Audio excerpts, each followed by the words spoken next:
좋은 계절에 좋은 도량에 잘 오셨습니다.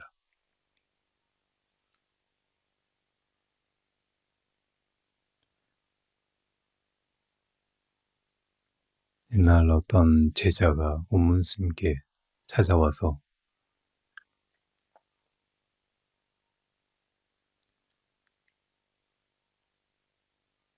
나무가 말라가고 잎이 다 떨어져 갈 때 어떻습니까? 하고 여쭈었어요. 그러자 온문선사께서 몸뚱이가 통째로 가을 바람에 드러난다 하셨습니다. 한자 말로는 채로 금풍이라고 해요. 몸뚱이가 노출된다 가을 바람에.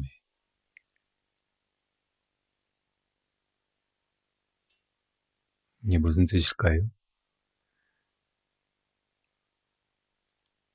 우리는 날이 따뜻해지면은 옷을 하나둘 벗어 젖히고, 또 날이 추워지면 두꺼운 옷을 껴입는데, 산화돼지는 봄이 오면 옷을 입기 시작하고, 가을이 돼서 추워지면 옷을 벗죠.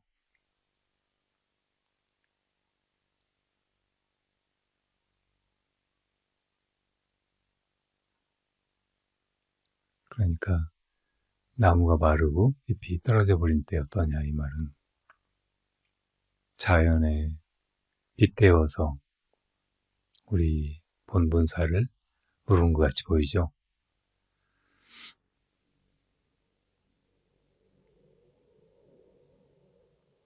네, 이때 몸뚱이가 통째로 가을바람에 드러난다 이렇게 말하신 몸뚱이는 우리의 이 몸뚱이를 말씀하신 것은 아닐 것입니다. 우리 몸은 가을 되면 옷을 더 입어야 되니까요. 이건 천지 자연에 빗대서 우리 마음의 풍광을 이야기한 것이에요. 우리 마음 속에는 수없이 많은 생각, 번뇌, 망상, 분별이 끊임없이 일어납니다. 근데 이 제자가 수행하다가 이제 그런 분별망상들이 다 사라져버리고, 그리고 그 분별망상이 일어나던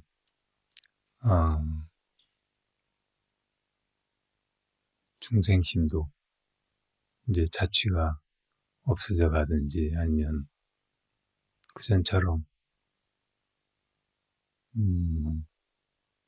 길이 잘 나 있고, 또 나뭇가지에 비유한다면 생생하고 물기가 많고 그래 보이던 것이 이제 말라가는 것처럼 보이는 시절이란 말이에요. 그럴 때 어떠냐고 하니까 온문선사께서 본래의 몸뚱이가 가을바람에 통째로 드러났다 이렇게 말씀하신 것은, 이 마음의 본체, 우리 본래 마음의 그 참 존재가 바야흐로 온전히 드러난다 이렇게 말씀하신 거겠죠.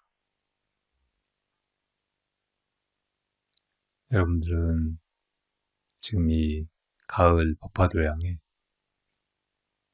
수행을 하겠다고, 또 마음을 찾아 깨달아 보겠다고 오셨을 거예요, 다.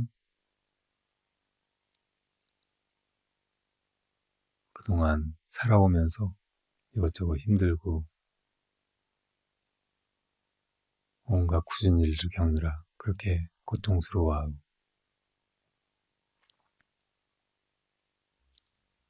머릿속으로는 어떻게 해야 조금 더 행복해질까, 나아질까, 뭔가 얻게 될까 하고 수많은 생각과 고뇌에 골몰하면서 살아오셨을 것입니다. 그러다가 어디선가 이 번뇌나 생각이나 망상이 우리를 진정으로 편안하고 영원히 고요한 그 상태로 데려다 주는 게 아니고 오히려 그런 거를 쉬고 버리고 비워야 된다는 법문을 들었을 테고, 그래서 이제 마음을 그렇게 비우고 내려놓고 생각 번뇌 망상의 길로 가지 않고 본래 마음으로 돌아가 보려고 여기 오신 셈이에요. 근데 마음을 깨닫는다고 하는 거는 본래 내 마음이 이러하구나 하고 돌이켜 살피는 일이지 없던 것을 만들어내는 일이나 가지고 있지 않던 것을 어디서 구해서 얻게 되는 일이 아닙니다. 여러분 다 본래 마음을 가지고 계시잖아요. 그리고 그 본래 마음이 본래 고요하고 맑고 편안하고 완전 무결한 것이에요. 거기에는 어떤 어지러운 것도 혼탁한 것도 더러운 것도 붙어있지 않고 또 한 번도 모자라지거나 부족해지거나 잘못되거나 그런 적도 없고 언제나 온전한 그대로 있어서 이게 생겨나거나 사라지는 것도 아닙니다. 불생불멸하는 것이죠. 그리고 그것이 모든 것의 근원이 돼서 이 세상 일체 만물이 또 모든 세상 일이 다 거기서 벌어져 나온 것입니다. 그러니까 이 본래 마음으로 돌아가기만 하면, 본래 마음을 깨닫기만 하면, 본래 마음을 한순간이라도 제대로 들어볼 수만 있으면은 우리가 그렇게 찾는 온전한 평화로움이나 청정함이나 완전함, 언제나 그대로인 열반을 얻게 되는 거죠. 여러분들은 무엇인가를 구하러 왔거나 뭘 해보려고 온 게 아니고 구하던 마음 또 이것저것 하면서 어딘가로 가려고 하는 그 마음을 쉬러 오신 거예요. 그렇게 할 수만 있으면 본래 마음이 그대로 온전하고 청정하고 모든 것이 근원이 되어서 사라지지도 않기 때문에 여러분들이 이 세상에 와서 정말 얻으려고 했던 것을 얻고 그야말로 인생에서 제일 중요한 일대사를 마치는 거죠. 우리 본래 마음은 불생불멸한 것이고 있지도 없지도 않은 것이라고 합니다. 다른 말로 중도적인 존재라고 해요. 그리고 근본적으로 있다 없다, 살아있다 죽었다 하는 것도 다 분별입니다. 생각이에요. 근데 본래 마음은 그런 분별에 속하지 않는 것이고 그래서 있다 없다라고 말할 수가 없는 것이에요. 있는가 하면은 자취나 모양을 찾아볼 수가 없고 없는가 하면 이것이 펄펄 살아있어서 모든 것을 다 그것이 해나가고 있으니까요. 그걸 깨닫는다고 하는 일이 어디서 새로 조작해내는 것이거나 혹은 없던 것을 얻게 되는 것이 아니라는 것을 잘 알고 그냥 내 마음을 돌아보고 또 그것이 어떤 존재인가 제 눈으로 확인하면 되는 거예요. 혹이라도 여러분들이 수행이나 깨달음에 대해서 어떤 고정관념, 선입견, 상을 가지고 있다면 그걸 그냥 내려놔 버리세요. 부처님께서 이루셨다고 하는 깨달음, 또 우리들에게 가르쳐 보이신 그 수행의 길은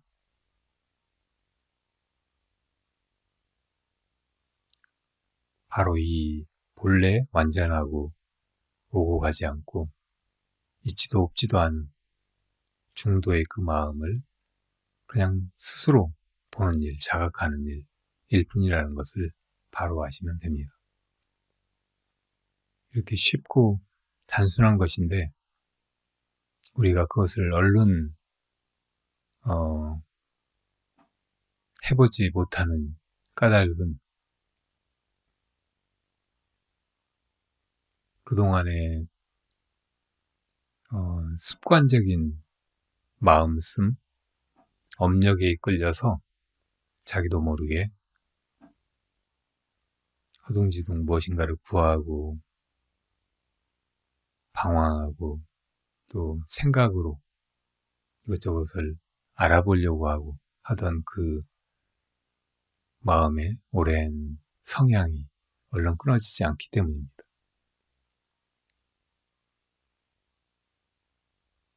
마음이 본래 온전한 것인데 그것을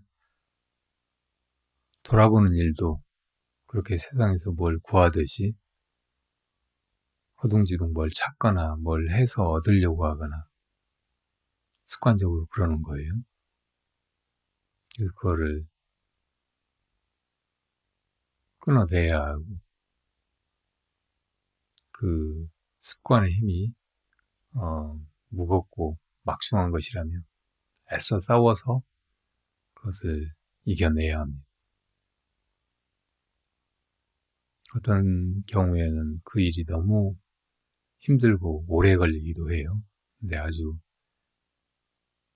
쉽게 그걸 이룬 사람들은 그렇게 애써 힘들게 오래 걸려서 할 일이 아니라고 다 이야기합니다.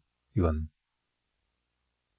도노하는 거, 그냥 단박에 한숨에 해치우는 일이지 고생해서 오래 해가지고 할 필요가 없는 일이라고 다 증언해요. 그러니까 그냥 탁 내려 놓아버리면 되는 일이고 쉬어버리면 되는 거고 그 자기 본래 가지고 있는 그 마음을 그냥 자각하면 되는 것이라고 한단 말이에요. 그러니까 업의 힘이 아무리 무겁고 자기 마음이 습관적으로 그것을 또 구하고 찾고 막 그런 쪽으로 나가려고 해도 그거하고 싸우지 말고 쉽게 그 깨달음에 이른 사람들의 선례를 잘 참고해서 나도 그렇게 아주 쉽고 빠른 길로 가는 거 이것이 지혜로운 일이고 그것을 최상승의 수행이라고 말해요. 여러분들도 기왕 이 참선 수행을 하는 법화도량에 오셨으니까 그런 길로 다 바로 들어갈 수 있는 그런 기회가 되면 좋겠습니다.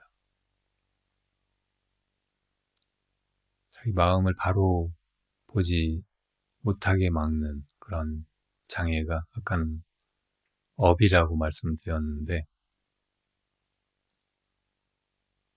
또 어떻게 보면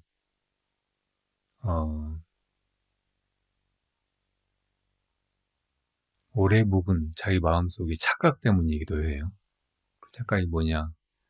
무명이라고도 표현하는 건데 다른 게 아니고 이 몸뚱이가 나다라는 잘못된 생각이 아상이라는 말 많이 들어보셨죠? 나라는 생각 그런 뜻인데 그 나라는 생각이 다 이 몸뚱이에 붙어 있거든요. 이 몸뚱이를 단위로 해서 이 몸뚱이는 나, 저 몸뚱이는 아무개, 저 몸뚱이는 또 다른 사람 이렇게 우리가 다 착각하고 있는 거예요. 그리고 그 착각 때문에 우리가 그동안 그렇게 험한 것을 겪으면서 고생하면서 울고불고 하면서 이렇게 살아온 거예요. 그동안 몇십 년 세월뿐만 아니고 수없이 많은 과거생을 내 몸뚱이가 나라는 착각에 휩싸여가지고 그걸 못 벗어나고 그렇게 고생하고 살다가 또 죽고 또 태어나서 또 똑같은 고생을 반복하고 그렇게 무량겁을 두고 해온 거죠.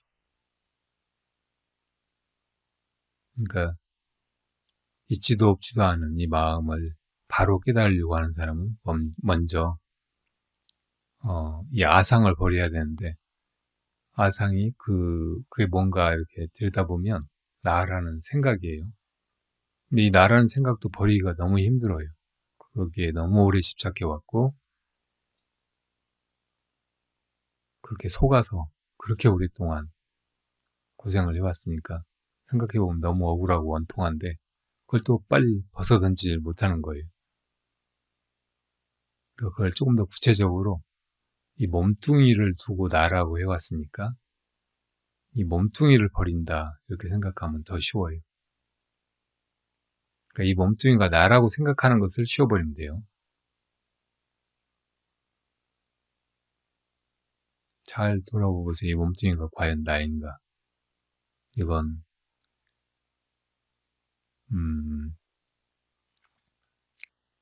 다른 사람의 몸뚱이나 혹은 이렇게 우리 눈앞에 놓여 있는 물건이나 별로 차이가 없는 하나의 물체잖아요.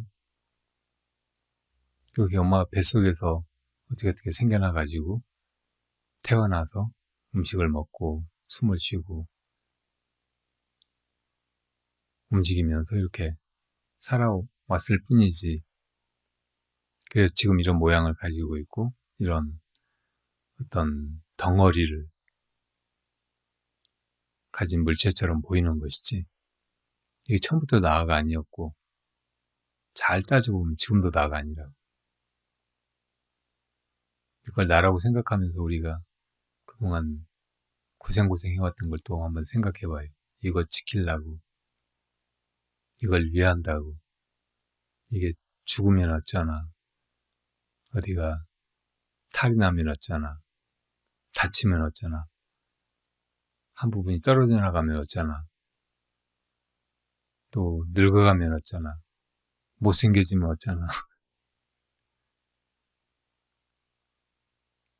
그렇게 걱정하고 불안해하고 하면서 이렇게 살아왔잖아요. 근데 사실은 내가 그렇게 걱정한다고 해서 그런 일이 안 일어나거나 하는 것이 아니에요. 피할 수 없는 거예요. 그게 살다 보면 아프기도 하고 다치기도 하고 또 언젠가 죽게 되고 하는 것이 오히려 내가 걱정하고 막 챙기고 하지 않아도 이놈은 그냥 그렇게 살아가는 물건이에요. 내가 이놈을 엄마 뱃속에서 만들어내려고 무슨 일을 했나요? 지가 그냥 그렇게 생겨난 거잖아요. 태어나서 엄마 젖 먹는 걸 배우고 숨 쉬는 걸 배우고 막 그런 거 아니잖아요. 그냥 지가 그렇게 할 줄 알아서 그렇게 살아온 거라고. 그러니까 내가 따로 막 뭘 챙기고 이렇게 할까 저렇게 할까 걱정하고 불안해하고 두려워하고 하지 않아도 이놈이 그냥 그렇게 살아온 물건이에요. 봄 되면은 나무에서 새로 이파리가 피어나고 또 여름 되면 무성해지고 가을 되면 잎이 물들고 그러다 떨어지고 가지만 남고 그렇게 하듯이 이 몸뚱이는 그렇게 살아온 거예요. 거의 식물과 다름이 없어요. 우리가 한 곳에 붙어가지고 안 돌아다니는 걸 식물이라고 하고 여기저기 움직이며 돌아다니는 걸 동물이라고 하지만 그래서 우리 인체를 동물로 분류하지만 돌아다닌다 뿐이지 그냥 지가 알아서 그렇게 살아가고 먹고 싸고 숨 들이쉬고 내쉬고 하면서 지금까지 이렇게 온 거라고. 근데 이놈이 온갖 것을 하면서도 자기가 결정해가지고 이렇게 한다 할 수 있는 건 아무것도 없어요. 그냥 지가 그렇게 할 줄 아니까 본능적으로 요새 과학자들이 이야기하면 그렇게 유전자라든지 안에 생체에 그런 여러 가지 생리작용이 그렇게 벌어지니까 그런 일을 해온 거지. 우리가 살면서 그러니까 이걸 해보자, 이렇게 하자, 저렇게 하자 하는 거, 손가락 하나 까딱까딱 하는 거부터 한 걸음 떼고 뭐 이것저것 보기도 하고 듣기도 하고 이런 것만 해도 다 다른 놈이 해온 거지 몸뚱이가 지가 해온 게 아니란 말이에요. 그러니까 뭐 이 몸뚱이를 부리고 몸뚱이를 이용해서 이런저런 일을 해오고 한 놈은 다른 놈이라고. 그 다른 놈이 이름하여 마음이라고 하는 것이라고요. 근데 그 마음을 우리는 보지 못하고 또 그 몸뚱이에 나라는 생각을 붙여가지고 이 내가 뭘 한다 이런 생각을 가지고 살아온 거예요. 이게 사실은 이제 진짜 무명이에요. 이 몸뚱이에 그 무명이 붙어가지고 무명의 자아가 이거 한다 저거 한다 이거 해볼까 저거 해볼까 하면서 고생하고 뭐 뜻대로 한다면 좌절하고 괴로워하고 하면 살아온 거라. 그게 해온 것을 업이라고 하고 그 업보가 반드시 달콤하고 좋은 것만이 아니기 때문에 이 자의식이 해온 일들이 사실은 우리를 계속 고통스러운 과보를 불러온 거예요. 그렇게 살아온 거라고요.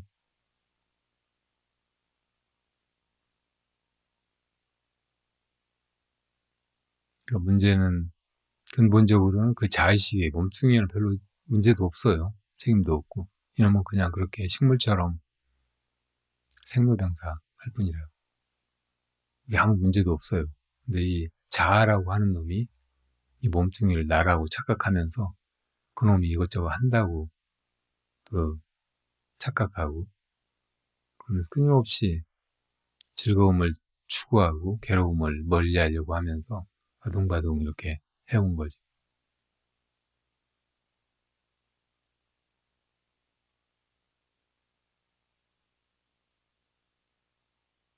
그러니까 이제부터 수행이라고 해야 될 일은 이 자아가 몸뚱이를 나라고 착각한 것, 그것을 먼저 크게 한번 놓아버려요. 그 자아가 그동안 허둥지둥을 해온다고 착각했던 거 이것저것 하고 그걸 자기가 한다고 착각하고 그래서 어떤 결과를 자기가 가져오려고 뭘 추구하고 원하고 욕망하고 했던 거를 또 놓아버려야 된다고요. 그렇게만 하면 이제 본래 있던 마음이 모든 걸 다 해나가는 거예요. 내가 어떻게 하지 않아도 그 마음은 원래 온전하고 모든 걸 다 할 수 있는 존재라고 모든 걸 다 해나가는 존재 모든 걸 다 역력하게 아는 존재 이 몸뚱이만 해도 지가 뭐 아는 게 아무것도 없어요. 몸뚱이가 자기가 가을이라는 걸 아나요? 몸뚱이가 추우면 추운 걸 아나요? 몸은 추우면은 뭐 움츠러들고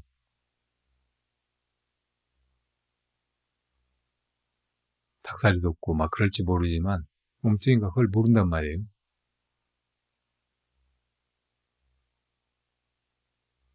자아가 그렇게 아는 것 같지만 사실은 정말 이걸 자아가 아는가 물어보면 그런 것 같지도 않아요.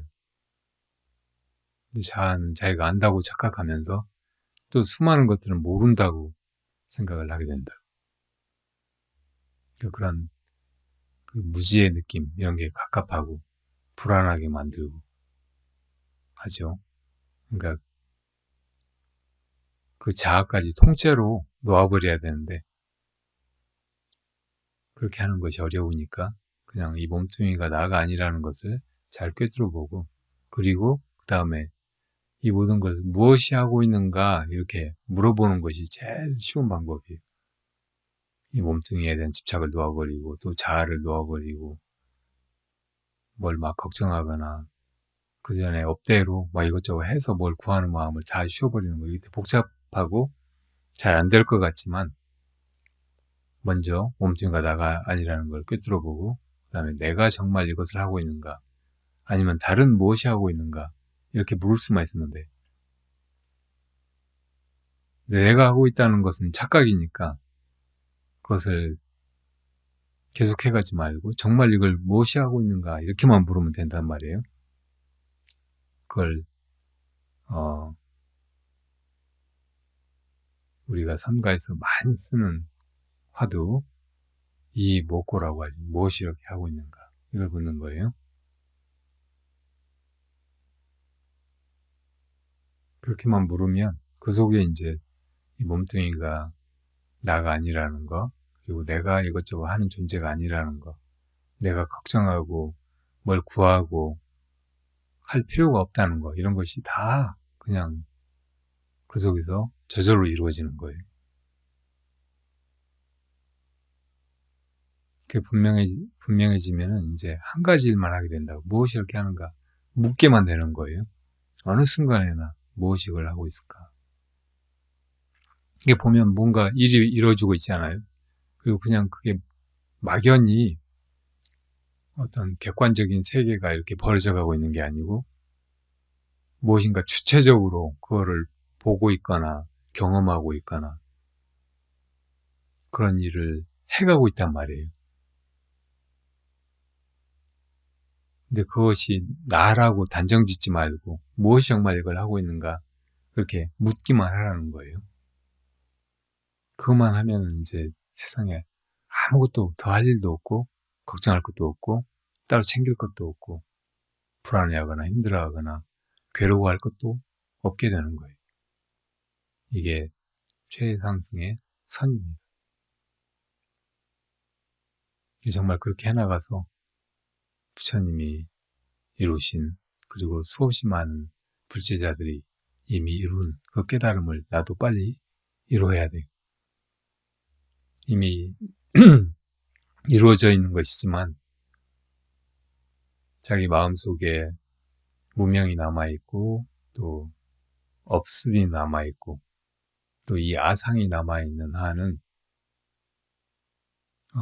그 물음을 놓아버리지 말고 계속해 가야 돼.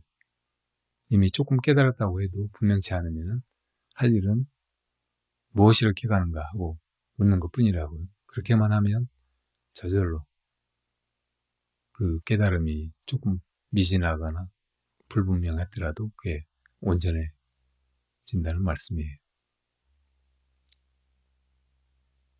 자, 그걸 하려고 여러분들이 이 도량에 오셨습니다. 이 좋은 때.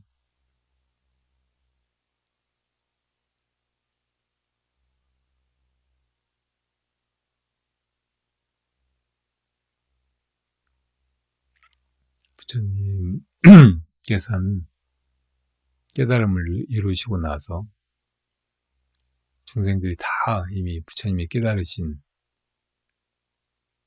부처님의 그 불성과 또 열의 공덕, 부처님의 온갖 그 공능, 그리고 온전한 덕성, 이걸 다 가지고 있다는 것을 살펴보셨어요. 그리고 사실은 다 일체 중생이 부처님이 깨달으신 그것을 깨닫는 길로 가고 있다는 것을 아셨어요. 그리고 그걸 중생들에게 일깨워주고 싶으셨는데 아무도 그 말을 듣고 그런 깨달음의 길로 나아갈 수 있을 것 같아 보이질 않았어요. 그래서 그만 부처님 혼자 그 깨달음의 세계, 열반의 세계로 들어가 버리시려고 하다가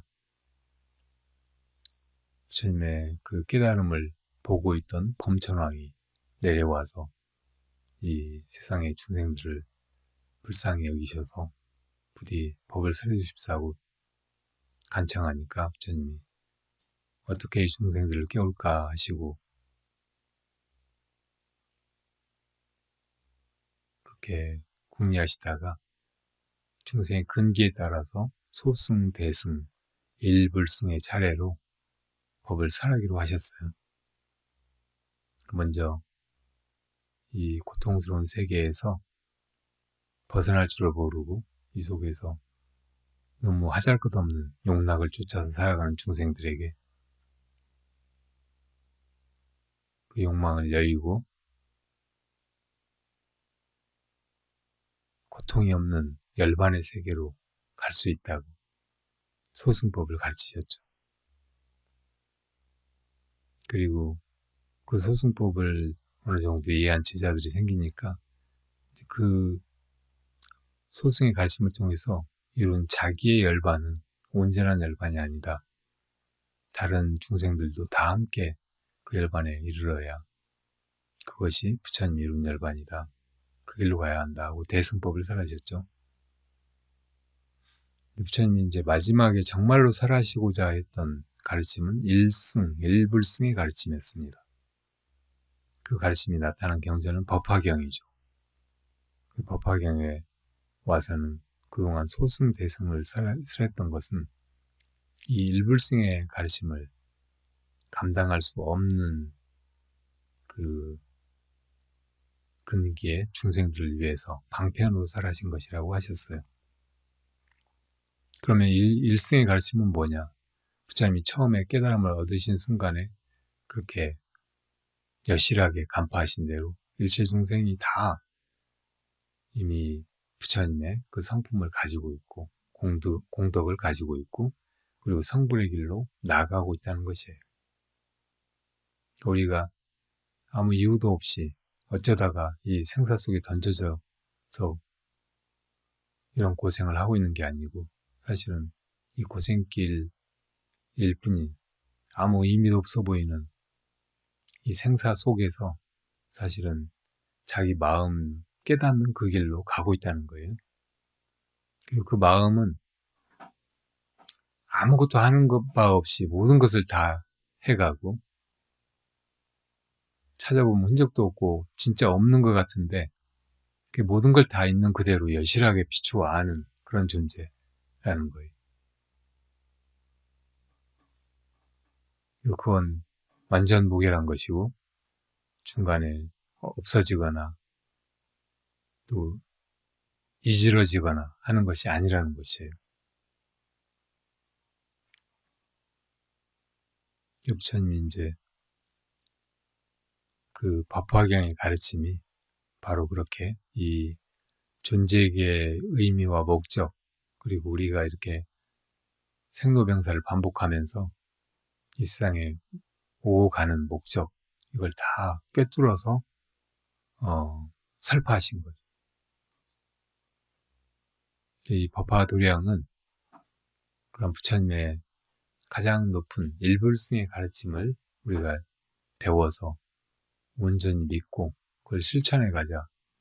그 수행을 일불승의 수행을 통해서 우리 마음을 다 깨닫는 그런 길로 함께 가자 이런 뜻으로 세워진 것입니다.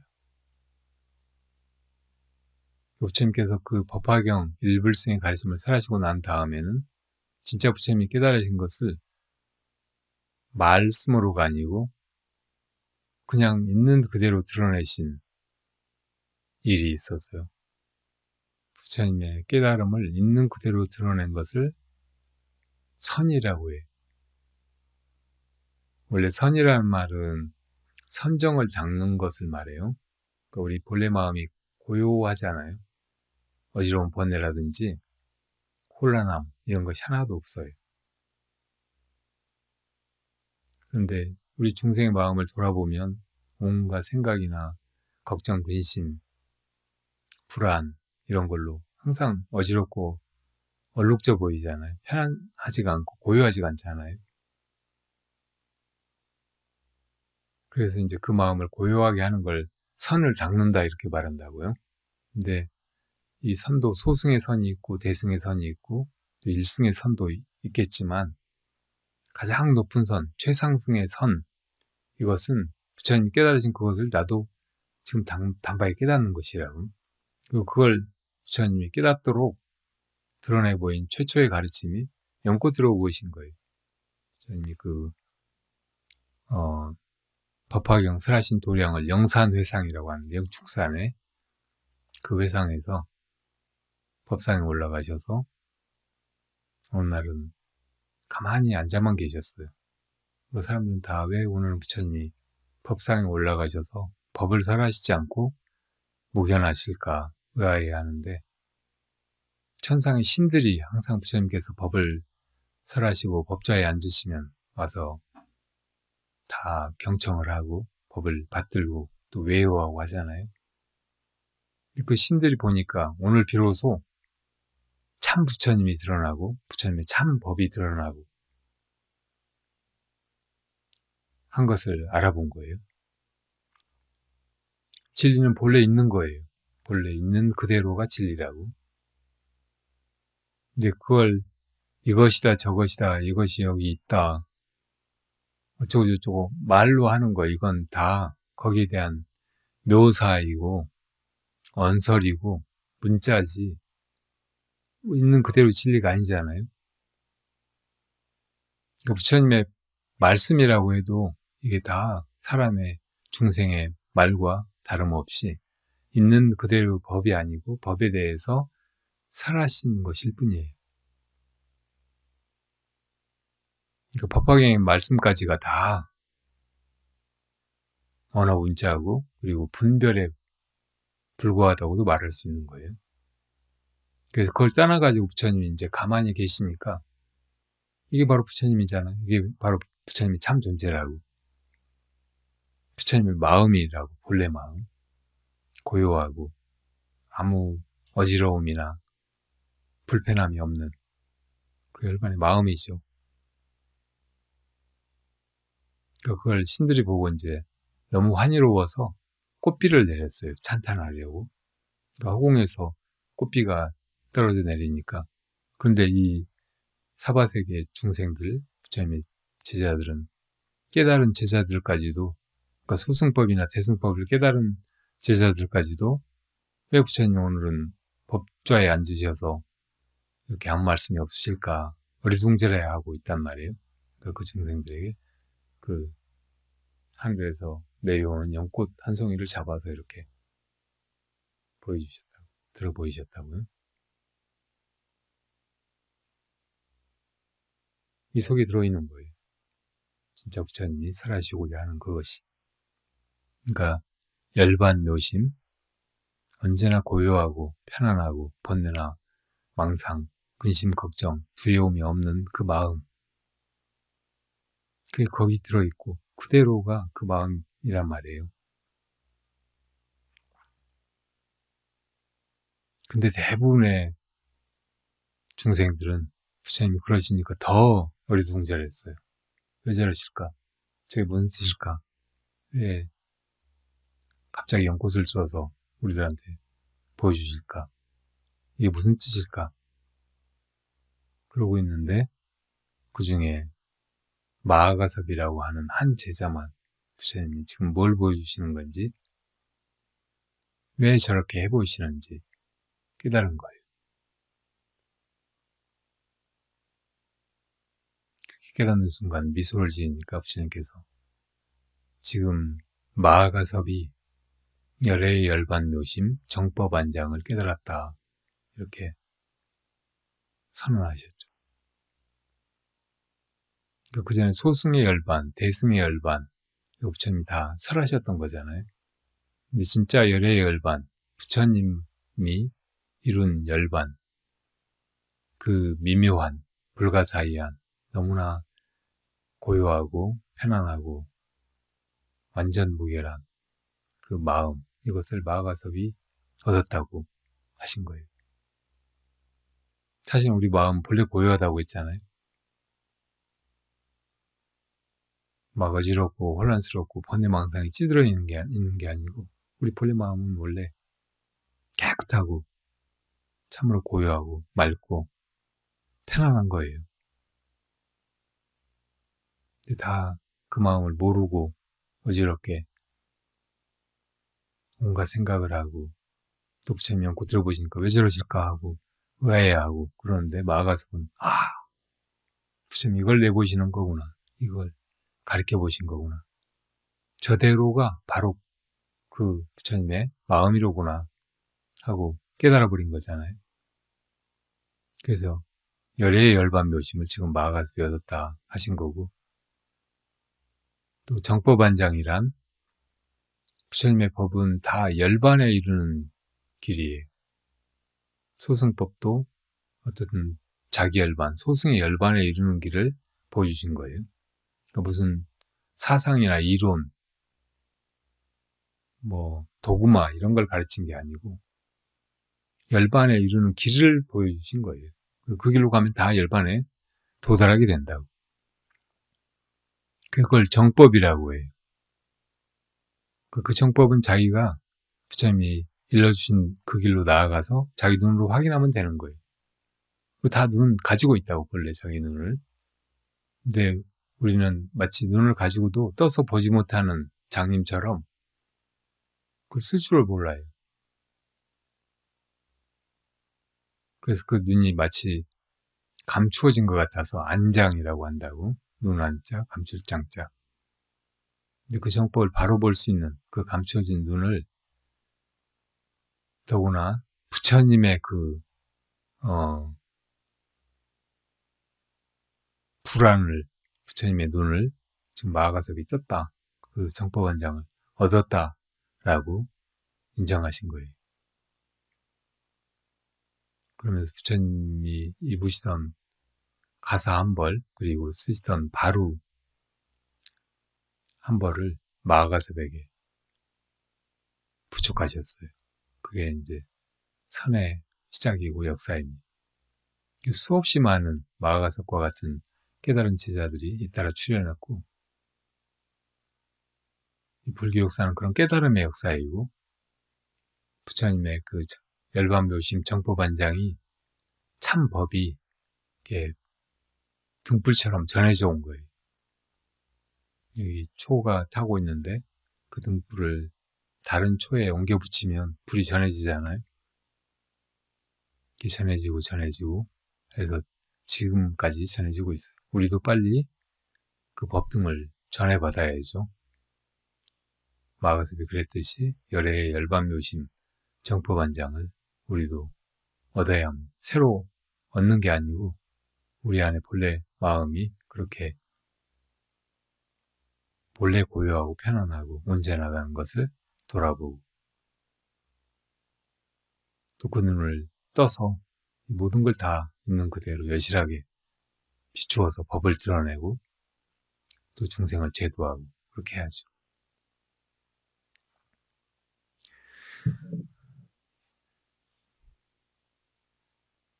자, 이제 말은 그만하고 무엇이 이렇게 하는가 묻기만 하자고요.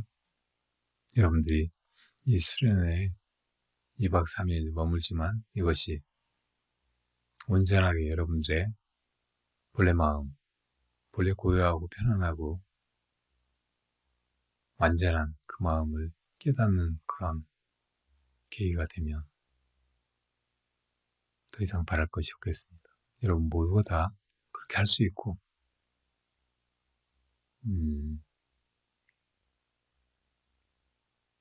다 그렇게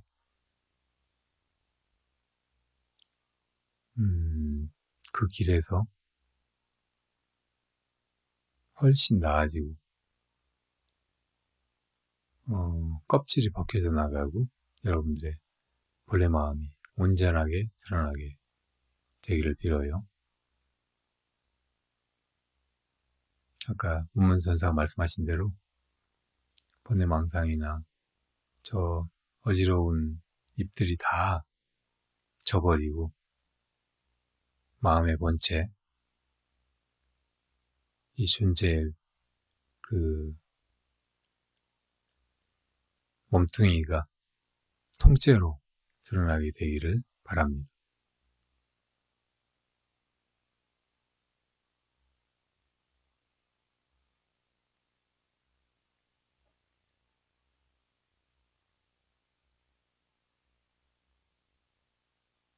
옛날에 그 선사 이름이 생각이 잘 안 나는데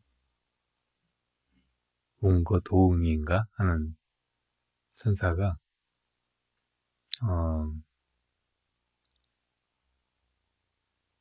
산넘 어딘가에 아주 수행을 잘하는 도인이라고 불리는 어떤 스님이 있다는 말을 듣고 그 스님한테 가사를 한번 보냈어요. 이런 가사를. 그랬더니 그 스님이 안 받으면서 나는 본래 어머니가 내 몸을 낳아줄 때 지어준 해탈복이 있어서 그런 거 필요 없다고 한 거예요. 해탈복이라는 말은 스님들이 이렇게 가사를 입을 때 이제 출가해가지고 가사를 처음에 입을 때 이 가사를 그렇게 지칭하기도 해요. 그러니까 우리가 세상에서 태어나서 몸뚱이 가지고 살려면 옷을 입어야 되잖아요. 근데 스님들도 이제 스님이라는 표시로 스님다운 그런 복장을 해야 되는데 이게 이제 그냥 추위를 가리기 위한 또 몸에 부끄러운 곳을 가리기 위한 그런 옷이 아니고 해탈의 길로 나아가기 위한 그런 옷이라는 거예요. 해탈은 무엇으로부터 해탈이에요? 온갖 고통으로부터 해탈이고 속박으로부터 해탈이고 번뇌 망상으로부터 해탈이고 자기 없음이나 자아, 온갖 미망으로부터의 해탈입니다. 그러니까 그 길로 나아가기 위해서 그 온전한 수행의 길에서 퇴타하거나 도중에 그만두지 않고 끝까지 잘 나아가기 위해서 이 해탈복을 입는 거예요. 근데 그 도인이라고 불리는 그 스님이 나는 본래 부모님이 이 몸뚱이 낳아줄 때 지어주신 해탈복이 있어서 스님이 보내준 그 가사, 그 해탈복은 따로 필요하지 않다고 한 거예요. 그러니까 이 스님이 이 옹거도옹인가 하는 그 선사가 그러면 부모님이 그 해탈복 지어주기 전에는 뭘 입었는지 한번 물어보라고 했어요. 그러니까 또 누가 가서 그 가사 전해줬던 스님이 제자가 가서 그렇게 물었더니 그 스님이 대답을 못했어요. 근데 나중에 그 도인이라고 알려졌던 스님이 이제 돌아가셨어요. 그래가지고 다비를 했는데 사리가 많이 나왔다는 거예요. 그래가지고 이 얘기를 들은 그 웅거도옹 선사가 내가 부모가 낳아줄 때 그 해탈복을 지어주셔가지고 그걸 입고 살았다는데 그러면 그 전에는 뭘 입었냐고 물었는데 그 대답도 못하는 중이 사리가 부처님같이 8섬 몇 마리 나오는데 그게 무슨 대수냐고 하셨어요. 이건 좋은 대답이 아닌 거죠. 어떻게 대답을 했어야 그 선사가 인정하고 좋아하셨을까요?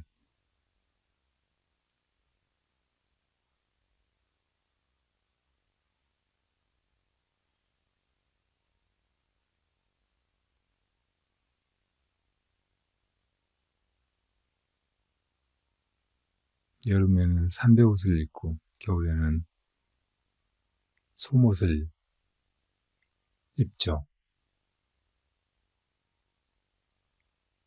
자,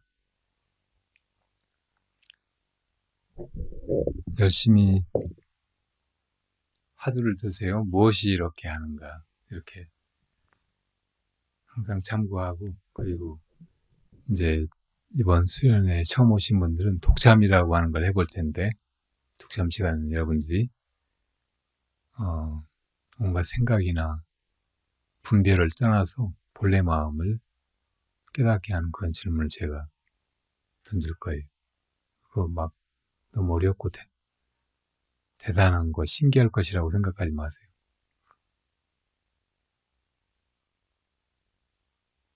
그리고 그게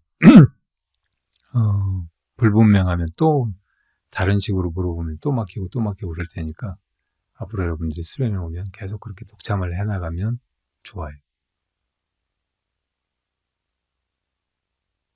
독참하다가 막힌 그런 공안에 나중에 또 의심이 날 수 있어요. 당연히 의심이 나죠. 무슨 화두를 하나 정해가지고 그걸 계속 의심을 해보려고 하면 잘 안 되는데 누가 그렇게 물어서 내가 대답을 못했으면 분한 생각도 들고 내가 그때 어떻게 대답했어야 될까 막 그런 의심이 저절로 일어나는 거예요. 그러니까 그런 공안에 의심이 나면 그때 그렇게 뭐 예를 들어 부모님이 이 몸뚱이 해탈복으로 지어주시기 전에 무슨 옷을 입었냐 이렇게 물어보면 내가 어떻게 대답하지? 이런 생각이 이런 의심이 들었다. 그러면 그때 그냥 의심해봐요. 어떻게 대답하면 좋을까? 근데 답이 안 떠오른다. 그러면 그냥 무엇이 이렇게 이 공안으로 돌아가는 거예요. 이 먹고 저는 이제 이 먹고 이렇게 하기보다 무엇이 이렇게 하는가 이렇게 물으라고 가르치는데 이 공안 무엇이 이렇게 묻는 것을 본참 공안이라고 해요. 본참 화두. 이 본참 화두로 돌아가면 돼. 그러니까 해탈복을 부모님 낳으시기 전에 뭘 입었냐고 물어보면 어떻게 대답하지? 이 의문이 들었다고 해도 답이 얼른 안 떠오르면 그냥 나는 본참 공안만 계속 참고하는 거예요. 무엇이 이걸 고민하지? 무엇이 이걸 답을 찾지? 이렇게 또 하면 돼. 본참 공안은 언제든지 돌이켜서 그렇게 물을 수 있는 거예요. 그렇게 쭉 해나가다가 또 해탈복 그 공안이 떠오르면 그때 어떻게 대답하지? 이렇게 그냥 그때만 해보면 돼요. 그래서 그 답이 툭 튀어나오면 다음에 이제 독참할 때 나한테 와서 얘기하면 된다고요.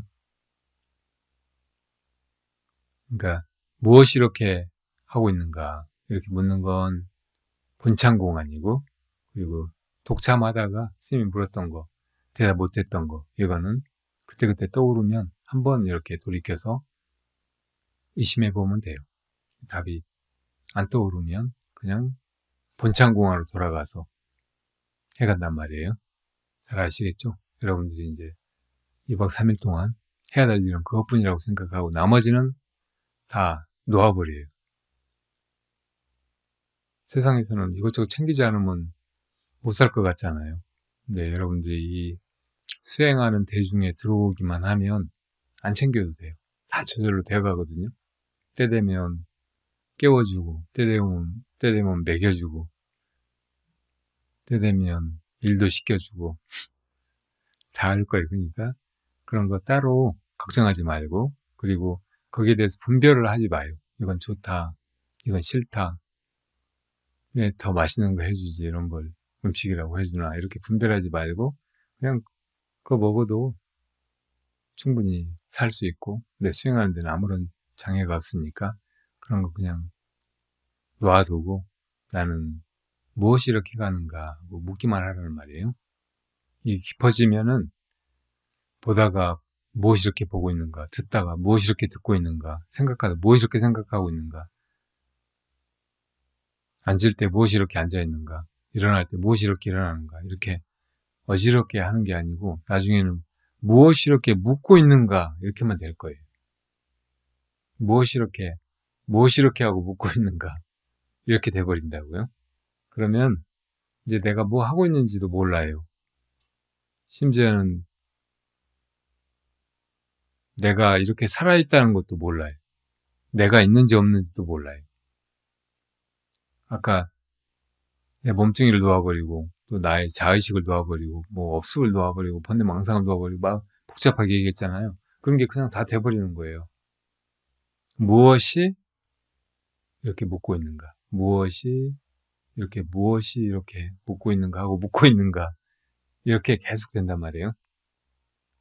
그러니까 그렇게 들어가 버리려고 하세요. 그렇게만 들어가 버리면 그냥 다 놓아져 버리고 뭐 깨달음을 구한다는 생각이나 혹은 내가 수행하고 있다는 생각이나 내가 법화도량에 수련을 하려고 왔다는 생각이나 이런 것도 다 없어져 버린다고. 그 상태가 정말 무르익은 상태고 깨달음의 세계에 이미 발을 한 발 들여놓고 있는 상태. 그렇게 해가시기 바랍니다. 오늘 내가 한 법문이 너무 어렵고 낯설다고 생각하는 분들은 그냥 다 잊어버려도 돼요. 여기서 하라고 한 것 최소한 2박 3일 동안 다 놓아버리고 무엇이 이렇게 하고 있는가 이 질문만 계속 해간다고 생각하면 돼요. 아주 간단하잖아요. 언제나 따로 내가 뭘 고민하고 이렇게 할까 저렇게 할까 이걸 할까 저걸 할까 이 생각 저 생각 막 그렇게 하지 말고 그냥 하기로 한 거 하라고 한 거 이것만 해봐요. 믿고.